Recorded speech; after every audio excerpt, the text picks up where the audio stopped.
ರಾಜ್ಯ ಸರ್ಕಾರದಿಂದ ಕೊನೆಗೂ ಒಳ ಮೀಸಲಾತಿ ಹಂಚಿಕೆಯನ್ನ ಮಾಡಿದೆ. ಇಂದಿನ ವಿಶೇಷ ಸಂಪುಟ ಸಭೆಯಲ್ಲಿ ಸರ್ವಾನುಮತದಿಂದ ನಿರ್ಧರಿಸಿದ್ದು ಬಲಗೈ ಸಮುದಾಯಕ್ಕೆ (5.25), ಎಡಗೈ ಸಮುದಾಯಕ್ಕೆ 5.25,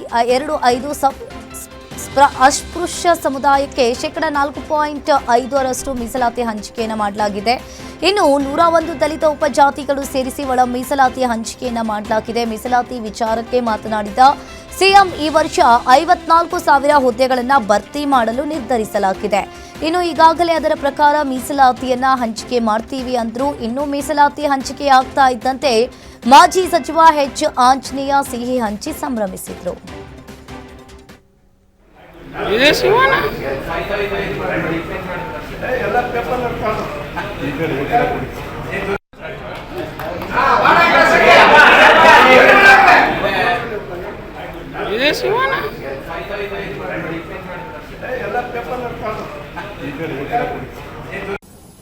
ತೀರ್ಮಾನ ಮಾಡೋವರಿಗೆ ಹಾಗೇನೆ ಬ್ಯಾಕ್ಲಾಗ್ ಅಂತ ತೀರ್ಮಾನ ಮಾಡೋದು.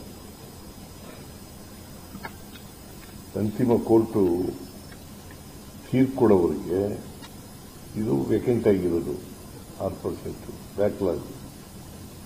6% ಆಮೇಲೆ ಕೋರ್ಟ್ ಫೈನಲ್ ಡಿಸಿಷನ್ ಕೊಟ್ಟ ಮೇಲೆ ಆ ತೀರ್ಪಿಗೆ ಅನುಗುಣವಾಗಿ ತೀರ್ಮಾನ ಮಾಡೋದು. ಇದು ಒಂದು. ಆಮೇಲೆ ಈಗ ನಾವು 6/6/5 ಪ್ರಕಾರ ನೋಟಿಫಿಕೇಶನ್ ಅನ್ನು ಇಶ್ಯೂ ಮಾಡಿದ್ದು.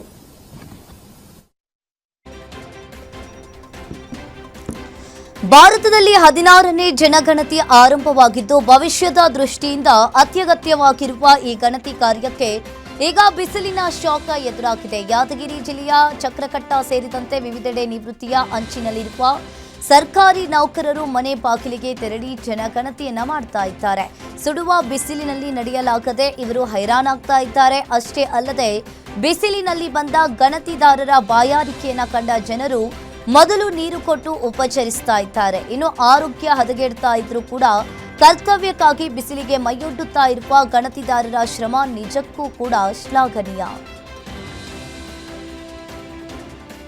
ಮಹಿಳಾ ಮೀಸಲಾತಿ ಶೀಘ್ರ ಜಾರಿ ಮಾಡುವಂತೆ ಆಗ್ರಹಿಸಿ ಬೀದರ್ ಜಿಲ್ಲೆಯ ಅಂಬೇಡ್ಕರ್ ವೃತ್ತದ ಬಳಿ ರಾಜ್ಯ ಮಹಿಳಾ ಕಾಂಗ್ರೆಸ್ ಘಟಕದ ವತಿಯಿಂದ ಪ್ರತಿಭಟನೆಯನ್ನ ಮಾಡಿದ್ದಾರೆ. ಕೇಂದ್ರ ಸರ್ಕಾರ ಆದಷ್ಟು ಬೇಗ 2023ರ ನಾರಿ ಶಕ್ತಿ ಅಧಿನಿಯಮದಂತೆ ಮಹಿಳಾ ಮೀಸಲಾತಿಯನ್ನ ಜಾರಿಗೊಳಿಸಬೇಕು. ಮಹಿಳಾ ಮೀಸಲಾತಿ ಜಾರಿಯಾಗದೆ ಮಹಿಳೆಯರಿಗೆ ಅನ್ಯಾಯ ಆಗ್ತಾ ಇದೆ ಅಂತ ಕೇಂದ್ರ ಸರ್ಕಾರದ ವಿರುದ್ಧ ಘೋಷಣೆಯನ್ನ ಕೂಗಿ ಆಕ್ರೋಶವನ್ನ ಹೊರಹಾಕಿದ್ದಾರೆ. ಮಹಿಳಾ ಮೀಸಲಾತಿ ಬಿಲ್ ಸೋಲಲು ಕಾಂಗ್ರೆಸ್ ಕಾರಣವೆಂದು ಧಾರವಾಡ ಜಿಲ್ಲಾ ಜೆಡಿಎಸ್ ಗ್ರಾಮೀಣ ಘಟಕದಿಂದ ಪ್ರತಿಭಟನೆಯನ್ನ ಮಾಡ್ತಾ ಇದ್ದಾರೆ. ಟಿಸಿ ಕಚೇರಿ ಎದುರು ಪ್ರೊಟೆಸ್ಟ್ ಮಾಡ್ತಾ ಇದ್ದು ಮಹಿಳೆಯರ 33% ಮೀಸಲಾತಿ ಕಸಿದುಕೊಂಡ ಸರ್ಕಾರವೆಂದು ಘೋಷಣೆಯನ್ನ ಕೂಗಿ ಆಕ್ರೋಶವನ್ನ ಹೊರಹಾಕಿದ್ದಾರೆ. ಇನ್ನು ಪ್ರತಿಭಟನೆಯಲ್ಲಿ ಜೆಡಿಎಸ್ ಕಾರ್ಯಕರ್ತರು ಕೂಡ ಭಾಗಿಯಾಗಿದ್ದರು. ದಾವಣಗೆರೆ ಜಿಲ್ಲೆಯ ಹರಿಹರ ಪಂಚಮಸಾಲಿ ಪೀಠದಲ್ಲಿ ವಿವಾದದ ಕಿಚ್ಚು ಜೋರಾಗಿದ್ದು ವಚನಾನಂದ ಶ್ರೀಗಳು ಶಕ್ತಿ ಪ್ರದರ್ಶನವನ್ನ ಮಾಡಲಿದ್ದಾರೆ. ಈಗಾಗಲೇ ವಚನಾನಂದ ಶ್ರೀಗಳು ಟ್ರಸ್ಟ್ನಿಂದ ಉಚ್ಚಾಟನೆಗೊಂಡಿರುವ ಹಿನ್ನೆಲೆ ಬಸವ ಜಯಂತ್ಯೋತ್ಸವ ಹಾಗೂ ರಾಜ್ಯ ಮಟ್ಟದ ಸಭೆ ಮಾಡಿದ್ದಾರೆ. ಇನ್ನು ಕಾರ್ಯಕ್ರಮದಲ್ಲಿ ಶಾಸಕ ಸೋಮಣ್ಣ ಬೇವಿನಮರದ, ಮಾಜಿ ಶಾಸಕ ಎಚ್ಎಸ್ ಶಿವಶಂಕರ್, ಅರುಣ್ ಕುಮಾರ್ ಸೇರಿದಂತೆ ಲೆಕ್ಕ ಕೊಡಿ ಅಭಿಯಾನದ ಸದಸ್ಯರು ಸೇರಿ ಹಲವರು ಭಾಗಿಯಾಗಿದ್ದರು. ಇನ್ನು ಈ ಕಾರ್ಯಕ್ರಮದಲ್ಲಿ ಯಾವುದೇ ಗಲಾಟೆಯ ಹಾಗೂ ಅಹಿತಕರ ಘಟನೆ ನಡೆಯದಂತೆ ಪೊಲೀಸ್ ಬಿಗಿ ಭದ್ರತೆಯನ್ನು ವಹಿಸಿದ್ದಾರೆ. ಬೆಳಗಾವಿ ಜಿಲ್ಲೆಯ ಚಿಕ್ಕೋಡಿ ಪಟ್ಟಣದ ಕೆಇಬಿ ಉಪವಿಭಾಗ ಕಚೇರಿಯಲ್ಲಿದ್ದು ಹೈಡ್ರಾಮಾ ನಡೆದಿದೆ. ಕುಡಿದ ಅಮಲಿನಲ್ಲಿ ಬಂದ ಜೂನಿಯರ್ ಇಂಜಿನಿಯರ್ ಒಬ್ಬರು ಕಚೇರಿಯೊಳಗೆ ರಂಪಾಟವನ್ನ ನಡೆಸಿದ್ದಾರೆ. ಎಇ ಸುಖಾಸಾರೆ ಅವರು ಕಾರ್ಯನಿಮಿತ್ತ ಹುಬ್ಬಳ್ಳಿಗೆ ತೆರಳಿದ್ದ ಸಂದರ್ಭವನ್ನ ನೋಡಿ ಜೆಇ ನದಾಫ್ ಎಂಬುವವರು ಏಕಾಏಕಿ ಚೇಂಬರ್ಗೆ ನುಗ್ಗಿದ್ದಾರೆ. ಮಧ್ಯಾಹ್ನವೇ ಮದ್ಯದ ಅಮಲಿನಲ್ಲಿ ಬಂದಿದ್ದ ನದಾಫ್ ಕೈಗೆ ಸಿಕ್ಕ ವಸ್ತುಗಳನ್ನು ಎತ್ತಿ ಎಸೆದು ಪೀಠೋಪಕರಣಗಳನ್ನು ಧ್ವಂಸಗೊಳಿಸಿದ್ದಾರೆ. ಇನ್ನು ಇಷ್ಟೆಲ್ಲ ಗಲಾಟೆ ನಡೀತಾ ಇದ್ರೂ ಕೂಡ ಕಚೇರಿಯ ಸಿಬ್ಬಂದಿಗಳು ಮಾತ್ರ ಮೌನಕ್ಕೆ ಶರಣಾಗಿದ್ದಾರೆ. ಕಚೇರಿಯಲ್ಲಿದ್ದ ಸಿಬ್ಬಂದಿ ಪೊಲೀಸರಿಗೂ ದೂರು ನೀಡದೆ ಸಂಬಂಧವಿಲ್ಲದಂತೆ ವರ್ತಿಸಿದ್ದಾರೆ. ಸಿಲಿಕಾನ್ ಸಿಟಿ ಬೆಂಗಳೂರಿನಲ್ಲಿ ಸರಗಳ್ಳರ ಹಾವಳಿ ಮಿತಿ ಮೀರಿದ್ದು. ಪಿನಿಯಾದಲ್ಲಿ ಹಾಡಹಗಲೇ ಬೈಕ್ನಲ್ಲಿ ಬಂದ ಇಬ್ಬರು ದುಷ್ಕರ್ಮಿಗಳು ಮಹಿಳೆಯೊಬ್ಬರ ಮಾಂಗಲ್ಯ ಸರವನ್ನ ಕಿತ್ತುಕೊಂಡು ಪರಾರಿಯಾಗಿದ್ದಾರೆ. ಮನೆಯಲ್ಲಿ ನೆಂಟರು ಬಂದಿದ್ದಾರೆ ಎಂದು ಅವರಿಗೆ ಟೀ ಮಾಡಲು ಹಾಲು ತರಲು ಹೇಮಲತಾ ಬಂದಿದ್ರು. ಇದೇ ವೇಳೆ ಹೇಮಲತಾ ಅವರನ್ನ ಬೈಕ್ನಲ್ಲಿ ಹಿಂಬಾಲಿಸಿಕೊಂಡು ಬಂದ ಇಬ್ಬರು ಅಪರಿಚಿತ ವ್ಯಕ್ತಿಗಳು ಸುಮಾರು 32 ಗ್ರಾಂ ತೂಕದ 5 ಲಕ್ಷ ಮೌಲ್ಯದ ಚಿನ್ನದ ಮಾಂಗಲ್ಯ ಸರವನ್ನ ಕಿತ್ತುಕೊಂಡು ಎಸ್ಕೇಪ್ ಆಗಿದ್ದಾರೆ. ಇನ್ನು ಈ ಘಟನೆಗೆ ಸಂಬಂಧಪಟ್ಟಂತೆ ಪಿನಿಯಾ ಪೊಲೀಸ್ ಠಾಣೆಯಲ್ಲಿ ಈ ಪ್ರಕರಣ ದಾಖಲಾಗಿದೆ. ಕಾಫಿ ನಾಡು ಚಿಕ್ಕಮಗಳೂರಿನಲ್ಲಿ ಮಳೆ ಅಬ್ಬರಿಸಿದೆ. ಜಿಲ್ಲೆಯ ಕಳಸ, ಗೋಣಿಬೀಡು, ಜನ್ನಾಪುರ ಸೇರಿದಂತೆ ಹಲವೆಡೆ ಆಲಿಕಲ್ಲು ಸಹಿತ ಧಾರಾಕಾರವಾಗಿ ಮಳೆಯಾಗಿದೆ. ಬಿರು ಬಿಸಿಲಿನ ಮಧ್ಯೆ ದಿಢೀರ್ ಸುರಿದ ಅಕಾಲಿಕ ಮಳೆಗೆ ಬೀನ್ಸ್, ಮೆಣಸಿನಕಾಯಿ ಬೆಳೆದ ರೈತರು ಕಂಗಾಲಾಗಿ ಹೋಗಿದ್ದಾರೆ. ಇನ್ನು ಮಳೆಯ ಜೊತೆಗೆ ಆಲಿಕಲ್ಲು ಬೀಳುವ ಪರಿಣಾಮವಾಗಿ ಬೆಳೆದು ನಿಂತ ಫಸಲು ಕೊಳೆಯುವ ಆತಂಕದಲ್ಲಿದ್ದಾರೆ. ಶಿವಮೊಗ್ಗ ಜಿಲ್ಲೆಯ ಸೊರಬ ತಾಲೂಕಿನ ಹಲವೆಡೆ ಬಿರುಗಾಳಿ ಸಹಿತ ಭಾರೀ ಮಳೆಯಾಗಿದ್ದು ಹಲವು ಅವಾಂತರ ಸೃಷ್ಟಿಯಾಗಿದೆ. ತಾಲೂಕಿನ ಉಳುವಿ ಹೋಬಳಿ ಎನ್ ಹೊಳೆಕಟ್ಟೆ ಗ್ರಾಮದ ಕೃಷ್ಣಮೂರ್ತಿ ಎಂಬುವವರು 2 ಎಕರೆಯಲ್ಲಿ ಬೆಳೆದಿದ್ದ ಸುಮಾರು 2,000ಕ್ಕೂ ಅಧಿಕ ಬಾಳೆ ಗಿಡಗಳು ಸಂಪೂರ್ಣವಾಗಿ ನೆಲಕಚ್ಚಿದೆ. ಇನ್ನು ತೋಟದ ಮಾಲೀಕ ಕೃಷ್ಣಮೂರ್ತಿ ಅವರು ಗ್ರಾಮ ಪಂಚಾಯಿತಿ ಅಧಿಕಾರಿಗೆ ಮಾಹಿತಿಯನ್ನ ನೀಡಿ ಪರಿಹಾರವನ್ನ ಕೊಡಿ ಎಂದು ಮನವಿ ಮಾಡಿಕೊಂಡಿದ್ದಾರೆ. ಸಿಡಿಲು ಬಡಿದು ಇಬ್ಬರು ಯುವಕರು ಸಾವನ್ನಪ್ಪಿರುವ ಘಟನೆ ಬೀದರ್ ಜಿಲ್ಲೆಯ ಬಾಲ್ಕಿ ತಾಲೂಕಿನ ನಾವದಗಿ ಗ್ರಾಮದಲ್ಲಿ ನಡೆದಿದೆ. ನಾವದಗಿ ಗ್ರಾಮದ ರೇವಣಸಿದ್ದ, ಜವರ್ಗಿ ಗ್ರಾಮದ ಯಲ್ಲಾಲಿಂಗ ಇಬ್ಬರು ಜಮೀನಿನಲ್ಲಿ ಕೃಷಿ ಕೆಲಸವನ್ನ ಮಾಡ್ತಾ ಇದ್ದಂತಹ ಸಂದರ್ಭದಲ್ಲಿ ಏಕಾಏಕಿ ಮಳೆ ಶುರುವಾಗಿದೆ. ಮಳೆಯಿಂದ ರಕ್ಷಣೆಯನ್ನ ಪಡೆಯಲು ಸಮೀಪದ ಮಾವಿನ ಮರ ಕೆಳಗೆ ಹೋಗಿ ನಿಂತಿದ್ದಾರೆ. ಇದೇ ವೇಳೆ ಜೋರಾಗಿ ಸಿಡಿಲು ಅಪ್ಪಳಿಸಿದ ಪರಿಣಾಮವಾಗಿ ಸಿಡಿಲಿನ ತೀವ್ರತೆಗೆ ಇಬ್ಬರು ಸ್ಥಳದಲ್ಲಿಯೇ ಸಾವನ್ನಪ್ಪಿದ್ದಾರೆ. ಘಟನಾ ಸ್ಥಳಕ್ಕೆ ಕಟಕ್ ಚಿಂಚೋಳಿ ಪೊಲೀಸರು ಭೇಟಿ ನೀಡಿ ಪರಿಶೀಲನೆಯನ್ನ ನಡೆಸಿದ್ದಾರೆ. ಇನ್ನು ಈ ಘಟನೆಗೆ ಸಂಬಂಧಪಟ್ಟಂತೆ ಕಟಕ್ ಚಿಂಚೋಳಿ ಪೊಲೀಸ್ ಠಾಣೆಯಲ್ಲಿ ಪ್ರಕರಣ ದಾಖಲಾಗಿದೆ. ರಾಜ್ಯಾದ್ಯಂತ ಬಿಸಿಲಿನ ಧಗೆ ಹೆಚ್ಚಾಗ್ತಾ ಇದ್ದು ಬೆಂಗಳೂರು ಗ್ರಾಮಾಂತರ ಜಿಲ್ಲೆಯಲ್ಲಿ 36 ಡಿಗ್ರಿ ಸೆಲ್ಸಿಯಸ್ ತಾಪಮಾನ ದಾಖಲಾಗಿದೆ. ಇದರಿಂದ ಹೀಟ್ ಸ್ಟ್ರೋಕ್ ತಡೆಯಲು ಆರೋಗ್ಯ ಇಲಾಖೆ ಮುಂಜಾಗ್ರತಾ ಕ್ರಮ ವಹಿಸಿದ್ದು ಜಿಲ್ಲೆಯ 4 ತಾಲೂಕುಗಳಲ್ಲೂ ಒಟ್ಟು 20ಕ್ಕೂ ಹೆಚ್ಚು ಹಾಸಿಗೆಗಳು ಹಾಗೂ ಚಿಕಿತ್ಸೆಯನ್ನ ಕೊಡಲು ಎಲ್ಲಾ ರೀತಿಯ ವ್ಯವಸ್ಥೆಯನ್ನ ಮಾಡಿಕೊಳ್ಳಲಾಗಿದೆ. ಅಲ್ಲದೆ ಬೇಸಿಗೆ ಕಾಲ ಕಳೆಯುವವರೆಗೆ ನೀರನ್ನ ಹೆಚ್ಚು ಕುಡಿಯಲು ವೈದ್ಯರು ಸಲಹೆಯನ್ನ ನೀಡಿದ್ದಾರೆ. ಸಕ್ಕರೆ ಪಾನೀಯ ಬದಲು ORS, ಮಜ್ಜಿಗೆ ಸೇವನೆ, ಸನ್ಸ್ಟ್ರೋಕ್ ಲಕ್ಷಣಗಳು ಕಂಡ ಕೂಡಲೇ ಆಸ್ಪತ್ರೆಗೆ ಬರುವಂತೆ ವೈದ್ಯರು ಸೂಚನೆಯನ್ನ ನೀಡಿದ್ದಾರೆ. ಬೆಳಗಾವಿ ಜಿಲ್ಲೆಯಲ್ಲಿ ಬಿಸಿಲಿನ ತಾಪ ಹೆಚ್ಚಾಗಿದ್ದು ಮನುಷ್ಯರಿಗೆ ಮಾತ್ರವಲ್ಲದೆ ವನ್ಯಜೀವಿಗಳಿಗೂ ಕೂಡ ಬಿಸಿಲಿನ ತಾಪ ತಟ್ಟಿದೆ. ವನ್ಯಜೀವಿಗಳ ರಕ್ಷಣೆಗಾಗಿ ಬೆಳಗಾವಿಯ ಕಿತ್ತೂರು ರಾಣಿ ಚೆನ್ನಮ್ಮ ಮೃಗಾಲಯದಲ್ಲಿ ವಿಶೇಷವಾಗಿ ಕಾಳಜಿಯನ್ನು ವಹಿಸಿದ್ದಾರೆ. 155 ವನ್ಯಜೀವಿ ಸುಮಾರು 10% ಗ್ಲೂಕೋಸ್ ಪ್ರಮಾಣ ಹೆಚ್ಚಳ ಮಾಡಲಾಗಿದೆ. ಅಲ್ಲದೆ ಐಸ್ನಲ್ಲಿ ಇರುವ ಆಹಾರ, ಐಸ್ ವಾಟರ್, ಸ್ಪ್ರಿಂಕ್ಲರ್ ಸೇರಿದಂತೆ ಫಾಗರ್ ವ್ಯವಸ್ಥೆಯನ್ನ ಮಾಡಲಾಗಿದೆ. ಈಗಾಗಲೇ ಹುಲಿ, ಸಿಂಹ, ಚಿರತೆ, ಕರಡಿ, ಕೃಷ್ಣ ಮೃಗ, ನರಿ, ನವಿಲು ಸೇರಿದಂತೆ ವಿವಿಧ 25 ಪ್ರಭೇದಗಳಿಗೂ ಕೂಡ ವನ್ಯಜೀವಿಗಳ ರಕ್ಷಣೆಗಾಗಿ ತಜ್ಞ ವೈದ್ಯರು ಸಲಹೆಯಂತೆ ಅರಣ್ಯ ಇಲಾಖೆ ಅಧಿಕಾರಿಗಳಿಂದ ಆರೈಕೆಯನ್ನ ಮಾಡಿದ್ದಾರೆ. ರಾಜ್ಯದಲ್ಲಿ ಬಿಸಿಲಿನ ತಾಪ ಹೆಚ್ಚಾಗಿದ್ದು ಧಾರವಾಡ ಜಿಲ್ಲೆಯಲ್ಲಿ ಬಿಸಿಲಿನ ತಾಪಘಾತ ಕೇಂದ್ರ ಸ್ಥಾಪನೆ ಮಾಡಲಾಗಿದೆ. ಈಗಾಗಲೇ ಅಷ್ಟೇ ಅಲ್ಲದೆ ಜಿಲ್ಲಾಸ್ಪತ್ರೆಯಲ್ಲಿ ವಿಶೇಷದಲ್ಲಿ 8 ಬೆಡ್ಗಳ ಹವಾನಿಯಂತ್ರಿತ ವಾರ್ಡ್ ಓಪನ್, ನಿರ್ಜಲೀಕರಣ, ವಾಂತಿ ಭೇದಿಯಿಂದ ಬಳಲ್ತಾ ಇರುವ ರೋಗಿಗಳಿಗೆ ಚಿಕಿತ್ಸೆಯನ್ನ ಕೊಡಲು ಮುಂದಾಗಿದೆ. ಇನ್ನು ಮಧ್ಯಾಹ್ನದ ಹೊತ್ತಿಗೆ ಬಿಸಿಲಿನ ತಾಪಮಾನದ ಹೆಚ್ಚಳವಾಗುವ ಹಿನ್ನೆಲೆಯಲ್ಲಿ AC ಕೊಠಡಿ ಜೊತೆಗೆ ಫ್ರಿಡ್ಜ್ ವ್ಯವಸ್ಥೆಯನ್ನ ಮಾಡಲಾಗಿದೆ.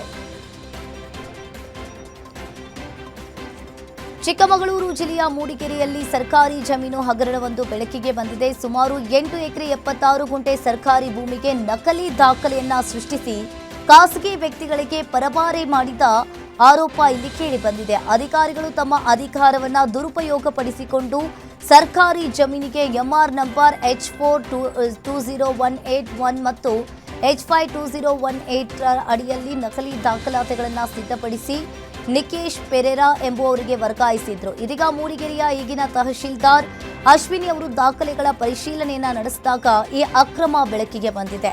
ಸದ್ಯ ದೂರಿನ ಮೇರೆಗೆ ಮೂಡಿಗೆರೆ ಪೊಲೀಸ್ ಠಾಣೆಯಲ್ಲಿ ಈ ಪ್ರಕರಣ ದಾಖಲಾಗಿದ್ದು, ದೂರಿನ ಆಧಾರದ ಮೇಲೆ 2 ನಿವೃತ್ತ ತಹಶೀಲ್ದಾರರು ಸೇರಿದಂತೆ 5 ಅಧಿಕಾರಿಗಳ ವಿರುದ್ಧ ಎಫ್ಐಆರ್ ದಾಖಲಾಗಿದೆ.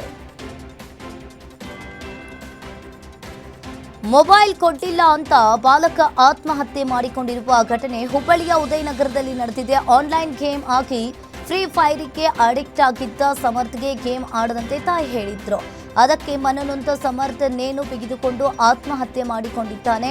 ಹುಬ್ಬಳ್ಳಿಯ ಕಿಮ್ಸ್ಗೆ ಪೊಲೀಸ್ ಕಮಿಷನರ್ ಎನ್ ಶಶಿಕುಮಾರ್ ಭೇಟಿ ನೀಡಿ ಪರಿಶೀಲನೆಯನ್ನ ನಡೆಸಿದ್ದಾರೆ. ಈ ಘಟನೆಗೆ ಸಂಬಂಧಪಟ್ಟಂತೆ ಕೇಶವಾಪುರ ಪೊಲೀಸ್ ಠಾಣೆಯಲ್ಲಿ ಈ ಪ್ರಕರಣ ದಾಖಲಾಗಿದೆ. ಬಳ್ಳಾರಿಯ ವಿಮ್ಸ್ ಆಸ್ಪತ್ರೆಯಲ್ಲಿ ಸಿಬ್ಬಂದಿಯ ನಿರ್ಲಕ್ಷ್ಯಕ್ಕೆ ವೃದ್ಧೆಯೊಬ್ಬರು ಬಲಿಯಾಗಿದ್ದಾರೆ ಎಂಬ ಗಂಭೀರ ಆರೋಪ ಕೇಳಿಬಂದಿದೆ. ಬಾಯಿ ಕ್ಯಾನ್ಸರ್ನಿಂದ ಬಳಲ್ತಾ ಇದ್ದ ಅಕ್ಕಮ್ಮ ಎಂಬ ವೃದ್ಧೆ ಏಪ್ರಿಲ್ 9ರಂದು ವಿಮ್ಸ್ ಆಸ್ಪತ್ರೆಗೆ ದಾಖಲಾಗಿದ್ರು. ಇನ್ನು ಏಪ್ರಿಲ್ 17ರಂದು ವೈದ್ಯರು ಯಶಸ್ವಿಯಾಗಿ ಶಸ್ತ್ರಚಿಕಿತ್ಸೆ ಕೂಡ ನಡೆಸಿದ್ರು. ವೈದ್ಯರ ಕಾರ್ಯದ ಬಗ್ಗೆ ಕುಟುಂಬಸ್ಥರಿಗೆ ಮೆಚ್ಚುಗೆ ಇತ್ತು. ಆದರೆ ಶಸ್ತ್ರಚಿಕಿತ್ಸೆಯ ನಂತರ ವೃದ್ಧೆಯನ್ನ ನೋಡಿಕೊಳ್ಳಬೇಕಿದ್ದ ಆಸ್ಪತ್ರೆ ಸಿಬ್ಬಂದಿ ಘೋರ ನಿರ್ಲಕ್ಷ್ಯವನ್ನ ತೋರಿದ್ದಾರೆ. ಸರಿಯಾದ ಸಮಯಕ್ಕೆ ಚಿಕಿತ್ಸೆಯನ್ನ ನೀಡದೆ ಕಾಲಹರಣವನ್ನ ಮಾಡಿದ್ದಾರೆ. ಇದೇ ಕಾರಣಕ್ಕೆ ಅಕ್ಕಮ್ಮ ಮೃತಪಟ್ಟಿದ್ದಾರೆ ಎಂದು ಕುಟುಂಬಸ್ಥರು ಆಕ್ರೋಶವನ್ನ ವ್ಯಕ್ತಪಡಿಸ್ತಾ ಇದ್ದಾರೆ. ಕೋಲಾರದಲ್ಲಿ ಶೀಲ ಶಂಕಿಸಿ ಪತ್ನಿಯನ್ನ ಕೊಲೆ ಮಾಡಿದ್ದ ಪತಿ ಗೋಪಿನಾಥ್ ಪೊಲೀಸ್ ಠಾಣೆಗೆ ದೂರು ಬಂದು ಶರಣಾಗಿದ್ದಾನೆ. ನಿನ್ನೆಯಷ್ಟೇ ಪತ್ನಿಯ ಶೀಲ ಶಂಕಿಸಿ ಮಚ್ಚಿನಿಂದ ಕೊಚ್ಚಿ ಕೊಲೆ ಮಾಡಿ ಪರಾರಿಯಾಗಿದ್ದ ಗೋಪಿನಾಥ್ ಪತ್ನಿಗೆ ಅನೈತಿಕ ಸಂಬಂಧ ಇದೆ ಎನ್ನುವ ಅನುಮಾನದಿಂದ ಕೊಲೆ ಮಾಡಿರುವುದಾಗಿ ತಪ್ಪೊಪ್ಪಿಕೊಂಡಿದ್ದಾನೆ.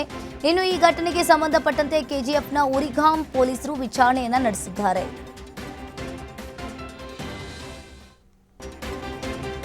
ಜೋಕಾಲಿ ಆಡ್ತಾ ಇದ್ದ ವೇಳೆ ಕುಣಿಕೆ ಬಿಗಿದು ಬಾಲಕಿ ಸಾವನ್ನಪ್ಪಿದ ದಾರುಣ ಘಟನೆ ಶಿವಮೊಗ್ಗ ಜಿಲ್ಲೆ ಲಕ್ಕಿನಕೊಪ್ಪದಲ್ಲಿ ನಡೆದಿದೆ. ಬೇಸಿಗೆ ರಜೆಯೆಂದು ಮೃತ ಪ್ರಣಮ್ಯ ಚಿಕ್ಕಮ್ಮನ ಮನೆಗೆ ಬಂದಿದ್ದು, ರೂಮ್ನ ಬಾಗಿಲನ್ನ ಹಾಕಿಕೊಂಡು ಪಂಚೆಯಲ್ಲಿ ಕಟ್ಟಿದ್ದ ಜೋಕಾಲಿ ಆಡುವ ವೇಳೆ ಕುಣಿಕೆ ಬಿಗಿದು ಉಸಿರುಗಟ್ಟಿ 9 ವರ್ಷದ ಪ್ರಣಮ್ಯ ಮೃತಪಟ್ಟಿದ್ದಾಳೆ. ಇನ್ನು ಈ ಘಟನೆಗೆ ಸಂಬಂಧಪಟ್ಟಂತೆ ತುಂಗಾನಗರ ಪೊಲೀಸ್ ಠಾಣೆಯಲ್ಲಿ ಈ ಪ್ರಕರಣ ದಾಖಲಾಗಿದೆ.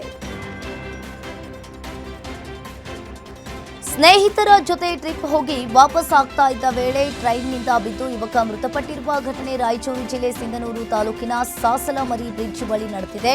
ಜಿಲ್ಲೆಯ ಕಸಬಾ ಲಿಂಗಸಗೂರು ನಿವಾಸಿ 18 ವರ್ಷದ ಸುಮಂತ್ ಕುಮಾರ್ ಮೃತಪಟ್ಟಿದ್ದಾರೆ. 6 ಸ್ನೇಹಿತರೊಂದಿಗೆ ದಾಂಡೇಲಿಗೆ ಟ್ರಿಪ್ ಹೋಗಿ ಹುಬ್ಬಳ್ಳಿಯಿಂದ ಸಿಂಧನೂರಿಗೆ ಬರ್ತಾ ಇದ್ದ ವೇಳೆ ಟ್ರೈನ್ನಿಂದ ಬಿದ್ದು ಮೃತಪಟ್ಟಿದ್ದಾನೆ. ಇನ್ನು ಸಿಂಧನೂರು ಬಂದ ಬಳಿಕ ಸ್ನೇಹಿತರು ಸುಮಂತ್ ಹುಡುಕಾಟವನ್ನ ನಡೆಸಿದ್ದು, ಸಿಂಧನೂರಿನಿಂದ 5 ಕಿಲೋಮೀಟರ್ ಹಿಂದೆ ಇರುವ ಸಾಸಲಮರಿ ಕ್ಯಾಂಪ್ ಬಳಿ ಮೃತದೇಹ ಪತ್ತೆಯಾಗಿದೆ. ಇನ್ನು ಸ್ಥಳಕ್ಕೆ ರಾಯಚೂರು ರೈಲ್ವೆ ಪೊಲೀಸರು ಭೇಟಿ ನೀಡಿ ಪರಿಶೀಲನೆಯನ್ನ ನಡೆಸಿದ್ದಾರೆ. ಹಾಸನದ ದೊಡ್ಡ ಬೀಕನಹಳ್ಳಿಯ ಜೆಡಿಎಸ್ ಕಾರ್ಯಕ್ರಮದ ವೇದಿಕೆಯಲ್ಲೇ ಮಾಜಿ ಸಚಿವ ಎಚ್.ಡಿ. ರೇವಣ್ಣ ಕಣ್ಣೀರನ್ನ ಹಾಕಿದ್ದಾರೆ. ಇದು ದೇವೇಗೌಡರಿಗೆ ಶಕ್ತಿ ಕೊಟ್ಟ ಗ್ರಾಮ ಎಂದು ಕೇಂದ್ರ ಸಚಿವ ಎಚ್.ಡಿ. ಕುಮಾರಸ್ವಾಮಿ ಎದುರೇ ಕಣ್ಣೀರಿಟ್ಟಿದ್ದಾರೆ. ಜಿಲ್ಲೆಯಲ್ಲಿ ಪೊಲೀಸ್ ಇಲಾಖೆ ಸತ್ತಿದೆಯಾ ಬದುಕಿದೆಯಾ ಎಂಬುದು ತಿಳಿತಾ ಇಲ್ಲ. ಇನ್ನು 1.5 ವರ್ಷ ಎಷ್ಟೇ ನೋವಾದರೂ ತಡೆದುಕೊಳ್ಳಿ, ಇದನ್ನ ನಾನು ಬಡ್ಡಿ ಸಮೇತ ತೀರಿಸ್ತೀನಿ ಎಂದು ರೇವಣ್ಣ ಆಕ್ರೋಶವನ್ನ ಹೊರಹಾಕಿದ್ದಾರೆ. ಮದುವೆ ಮೆರವಣಿಗೆಯ ಪಟಾಕಿ ಸಿಡಿದ ಪರಿಣಾಮವಾಗಿ 2 ಬೃಹತ್ ಬನಿವೆಗಳು ಸುಟ್ಟು ಭಸ್ಮವಾಗಿರುವ ಘಟನೆ ಬಳ್ಳಾರಿ ಜಿಲ್ಲೆ ಕೆ ವೀರಾಪುರ ಗ್ರಾಮದಲ್ಲಿ ನಡೆದಿದೆ. ಗ್ರಾಮದ ಗಾದಿಲಿಂಗಪ್ಪ ಎನ್ನುವವರಿಗೆ ಸೇರಿದ ಜಾನುವಾರುಗಳಿಗಾಗಿ ಸುಮಾರು 1 ಲಕ್ಷ ರೂಪಾಯಿಯನ್ನ ನೀಡಿ ಮೇವು ಸಂಗ್ರಹಿಸಿಟ್ಟಿದ್ದ ಹುಲ್ಲಿನ ಬನವೆಗೆ ಬೆಂಕಿ ಬಿದ್ದ ಪರಿಣಾಮವಾಗಿ ಸಂಪೂರ್ಣವಾಗಿ ಮೇವು ಬೆಂಕಿಗೆ ಆಹುತಿಯಾಗಿದೆ. ಇನ್ನು ಬೆಂಕಿ ಹೊತ್ತಿಕೊಳ್ತಾ ಇದ್ದಂತೆ ಸಾರ್ವಜನಿಕರು ಬೆಂಕಿಯನ್ನ ನಂದಿಸಲು ಪ್ರಯತ್ನಿಸುತ್ತಿದ್ದು, ಫೈರ್ ಇಂಜಿನ್ ಬರುವುದು ಸ್ವಲ್ಪ ತಡವಾಗಿದ್ದರಿಂದ ಸಂಪೂರ್ಣ ಬಣವೆ ಸುಟ್ಟು ಕರಕಲಾಗಿದೆ. ಈ ಘಟನೆಗೆ ಸಂಬಂಧಪಟ್ಟಂತೆ ಪರಮದೇವನಹಳ್ಳಿ ಪೊಲೀಸ್ ಠಾಣೆಯಲ್ಲಿ ಈ ಕೇಸ್ ದಾಖಲಾಗಿದೆ. 2 ಕಾರು 2 ಬೈಕ್ ಟ್ರ್ಯಾಕ್ಟರ್ಗೆ ಲಾರಿ ಡಿಕ್ಕಿ ಹೊಡೆದಿರುವ ಘಟನೆ ದೇವನಹಳ್ಳಿ ಹೊರವಲಯದ ರಾಷ್ಟ್ರೀಯ ಹೆದ್ದಾರಿ 648ರಲ್ಲಿ ನಡೆದಿದೆ. 7 ಕಿಲೋಮೀಟರ್ ದೂರದಲ್ಲಿ 5 ವಾಹನಗಳಿಗೆ ಡಿಕ್ಕಿ ಹೊಡೆದಿರುವ ಲಾರಿ ಚಾಲಕನನ್ನ ವಿಶ್ವನಾಥಪುರ ಪೊಲೀಸ್ ಠಾಣಾ ವ್ಯಾಪ್ತಿ ಬಳಿ ಪೊಲೀಸರು ಹಿಡಿದು ವಿಚಾರಣೆಯನ್ನ ನಡೆಸಿದ್ದಾರೆ. ವಿಚಾರಣೆಯ ವೇಳೆ ಲಾರಿ ಚಾಲಕ ರಾಹುಲ್ ಪಾಲ್ ಕಂಠಪೂರ್ತಿ ಕುಡಿದು ಲಾರಿ ಚಾಲನೆ ಮಾಡಿರುವುದು ಬೆಳಕಿಗೆ ಬಂದಿದೆ. ಲಾರಿ ಚಾಲಕ ಉತ್ತರ ಪ್ರದೇಶ ಮೂಲದ ರಾಹುಲ್ ಪಾಲ್ ಹಾಗೂ ಲಾರಿ ವಶಕ್ಕೆ ಪಡೆದುಕೊಂಡಿದ್ದಾರೆ. ಇನ್ನು ಸರಣಿ ಅಪಘಾತದಲ್ಲಿ ಓರ್ವ ಮಹಿಳೆ ಸೇರಿ ಹಲವರಿಗೆ ಈಗಾಗಲೇ ಗಂಭೀರವಾಗಿ ಗಾಯಗಳಾಗಿದ್ದು, ಸ್ಥಳೀಯ ಆಸ್ಪತ್ರೆಗೆ ದಾಖಲಿಸಲಾಗಿದೆ. ಕಾರು ಅತಿ ವೇಗವಾಗಿ ಬಂದು ಪಲ್ಟಿಯಾಗಿರುವ ಘಟನೆ ಚಿಕ್ಕಬಳ್ಳಾಪುರ ತಾಲೂಕಿನ ಕಣಿವೆ ನಾರಾಯಣಪುರ ಗ್ರಾಮದ ಬಳಿ ನಡೆದಿದೆ.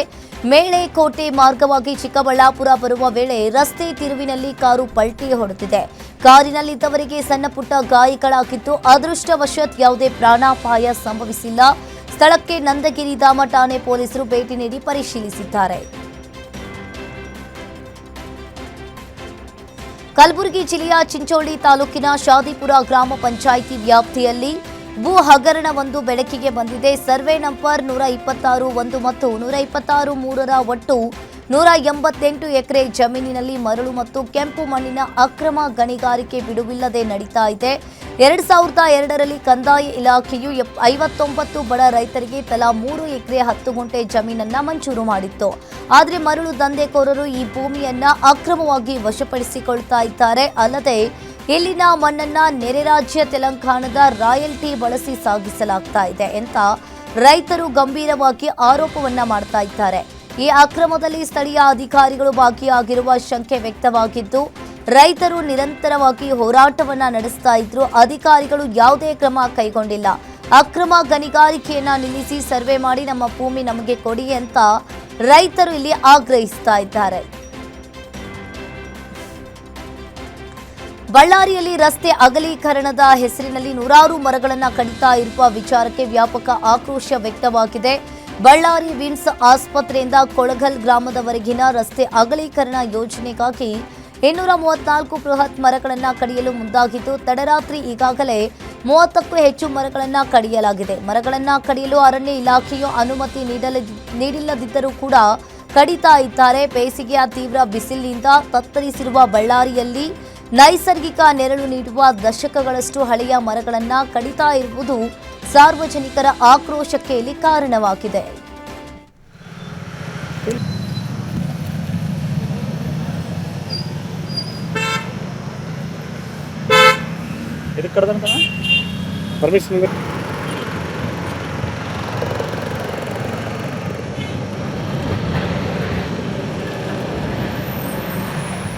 ನೋಡಿ, ಬಳ್ಳಾರಿ ನಗರದಲ್ಲಿ ರಸ್ತೀಕರಣ ಅಗಲ ಮಾಡುವಂತ ವಿಚಾರದಲ್ಲಿ ನೂರಾರು ಮರಗಳನ್ನ ನೋಡಿ, ಈಗಾಗಲೇ ಬಿಸಿಲಿನ ತಾಪಮಾನ 40, 41, 42 ಡಿಗ್ರಿಗೆ ಹೋಗ್ತಾ ಇದೆ. ಇದರಿಂದ ಜನಗಳು ಅಸ್ತವ್ಯಸ್ತ ಆಗ್ತಾ ಇದ್ದಾರೆ. ಇದು ನೋಡಿ ಆದ್ರೂ ಬಳ್ಳಾರಿ ಜಿಲ್ಲಾಡಳಿತ ಸರ್ಕಾರ ಗಂಭೀರ ತಗೊಳ್ಬೇಕು. ರಸ್ತೆ ಅಗಲೀಕರಣ ಹೆಸರಿನಲ್ಲಿ ನೂರಾರು ಗಿಡಗಳನ್ನ ಏನನ್ನ ಕಡ್ದು ಹಾಕಿರ್ತಕ್ಕಂಥದ್ದು ಏನೈತಲ್ಲ ನೋಡ್ರಿ, ಫಾರೆಸ್ಟ್ ಆಫೀಸರ್ ಬಂದ್ರು ಕೂಡ ಅವ್ರನ್ನು ಕೂಡ ಲೆಕ್ಕಿಸದೆ ಇವತ್ತು ಮರಗಳನ್ನ ಕಡ್ದು ಹಾಕಿದ್ದಾರೆ.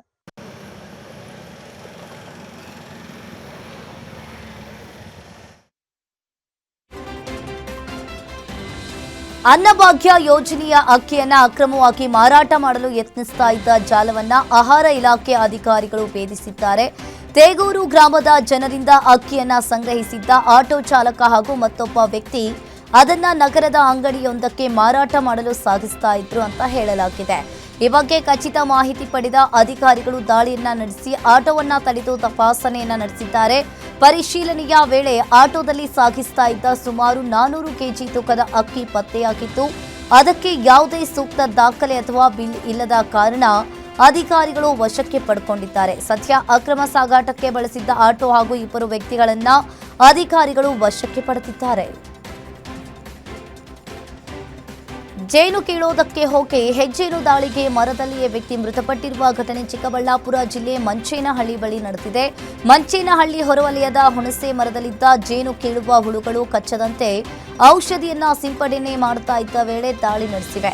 ಜೇನು ಹುಳುಗಳ ದಾಳಿ ತಪ್ಪಿಸಿಕೊಳ್ಳಲಾಗದೆ ಸನಾವುಲ್ಲಾ ಎಂಬಾತ ಮರದ ಮೇಲೆಯೇ ದಾರುಣವಾಗಿ ಸಾವನ್ನಪ್ಪಿದ್ದಾರೆ. ಬೆಳಗ್ಗೆ ಮನೆಯಿಂದ ಹೋದ ಗಂಡ ಇನ್ನೂ ಬಂದಿಲ್ಲ ಎಂದು ಪತ್ನಿ ಪೊಲೀಸರಿಗೆ ಮಾಹಿತಿಯನ್ನ ನೀಡಿದ್ದಾಳೆ. ಪೊಲೀಸರ ಹುಡುಕಾಟದ ವೇಳೆ ಹುಣಸೆ ಮರದ ಮೇಲೆ ಮೃತ ಸನಾವುಲ್ಲಾ ಶವ ಪತ್ತೆಯಾಗಿದೆ. ಇನ್ನು ಮರದಲ್ಲಿ ಹೆಜ್ಜೇನು ಇರುವುದರಿಂದ ಶವ ತೆಗೆಯಲು ಪೊಲೀಸರು ಹರಸಾಹಸ ಪಟ್ಟಿದ್ದಾರೆ. ಬೀದರ್ ಜಿಲ್ಲೆಯ ಬ್ರಿಮ್ಸ್ ಆಸ್ಪತ್ರೆಯಲ್ಲಿ ಅಪರೂಪದ ಘಟನೆ ನಡೆದಿದೆ. ಇನ್ನು ಮನ್ನಾಕೆಳ್ಳಿ ಗ್ರಾಮದ ನಿವಾಸಿ ಬಸಮ್ಮ ವಾಡೇಕರ್ ಅವರು ತಮ್ಮ 3ನೇ ಹೆರಿಗೆಯಲ್ಲಿ 3 ಮಕ್ಕಳಿಗೆ ಜನ್ಮ ನೀಡಿದ್ದಾರೆ.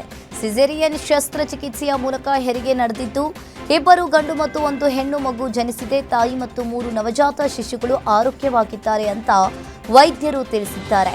ಪ್ರಸ್ತುತ ಮಕ್ಕಳನ್ನ ತುರ್ತು ನಿಗಾ ಹಾಗೂ ನವಜಾತ ಶಿಶುಗಳ ಘಟಕದಲ್ಲಿ ವಿಶೇಷವಾಗಿ ನಿಗಾ ವಹಿಸಿದ್ದಾರೆ.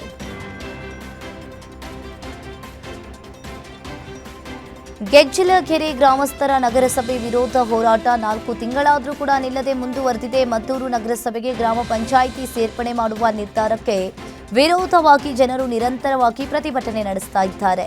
ಇನ್ನು ಗ್ರಾಮಸ್ಥರ ಪಟ್ಟು ಬಿಡದ ಹೋರಾಟಕ್ಕೆ ಮಾಜಿ ಸಚಿವ ಡಿಸಿ ತಮ್ಮಣ್ಣ ಸಾಥ್ ನೀಡಿದ್ದಾರೆ. ಇನ್ನು ಸಚಿವ ಡಿಸಿ ತಮ್ಮಣ್ಣ ಅವರು ಜಯ ಸಿಗುವವರೆಗೂ ಕೂಡ ನಮ್ಮ ಬೆಂಬಲ ಇದೆ ಎಂಬ ಭರವಸೆಯನ್ನ ನೀಡಿದ್ದಾರೆ. ಹೋರಾಟವನ್ನ ಹತ್ತಿಕ್ಕಲು ಮುಂದಾದ ಅಧಿಕಾರಿಗಳ ವಿರುದ್ಧ ಗ್ರಾಮಸ್ಥರು ಆಕ್ರೋಶವನ್ನ ಹೊರಹಾಕಿದ್ದಾರೆ. ಬೆಂಗಳೂರು ಉತ್ತರ ಭಾಗದ ರಾಜನಕುಂಟೆ ಟೋಲ್ ಬೂತ್ನಲ್ಲಿ ಟೋಲ್ ಹಣ ಕೇಳಿದ ಸಿಬ್ಬಂದಿಯ ಮೇಲೆ ಕಾರಿನಲ್ಲಿ ಬಂದ ಗುಂಪು ಹಲ್ಲೆ ನಡೆಸಿದೆ. ಬಿಎಂಡಬ್ಲ್ಯೂ ಮತ್ತು ಫಾರ್ಚುನರ್ ಕಾರುಗಳಲ್ಲಿ ಬಂದ ಪುಂಡರು ಎಂಎಲ್ಎ ಕಡೆಯವರು ಎಂದು ಹೇಳಿಕೊಂಡು ಟೋಲ್ ಹಣ ನೀಡಲು ನಿರಾಕರಿಸಿದ್ದಾರೆ. ಹಣ ಕೇಳಿದ ಸಿಬ್ಬಂದಿ ಧ್ರುವ ಹಾಗೂ ದೀಕ್ಷಿತ್ ಕೆಳಗೆ ಬಿದ್ದರೂ ಕೂಡ ಬಿಡದೆ ಕಾಲಿನಿಂದ ಒದ್ದು ಹಲ್ಲೆ ಮಾಡಿದ್ದಾರೆ. ಇನ್ನು ಗಂಭೀರ ಗಾಯಗೊಂಡ ದೀಕ್ಷಿತ್ ಅವರನ್ನ ಕಾರಿನಲ್ಲಿ ಎತ್ತಿಕೊಂಡು ಹೋಗಿ ಸುರದೇನುಪುರ ಗೇಟ್ ಬಳಿ ಬಿಟ್ಟು ಪರಾರಿಯಾಗಿದ್ದಾರೆ. ಈ ಘಟನೆಗೆ ಸಂಬಂಧಪಟ್ಟಂತೆ ರಾಜನಕುಂಟೆ ಪೊಲೀಸ್ ಠಾಣೆಯಲ್ಲಿ ಈ ಪ್ರಕರಣ ದಾಖಲಾಗಿದ್ದು ಆರೋಪಿಗಳ ಪತ್ತೆಗೆ ಪೊಲೀಸರು ಬಲೆ ಬೀಸಿದ್ದಾರೆ.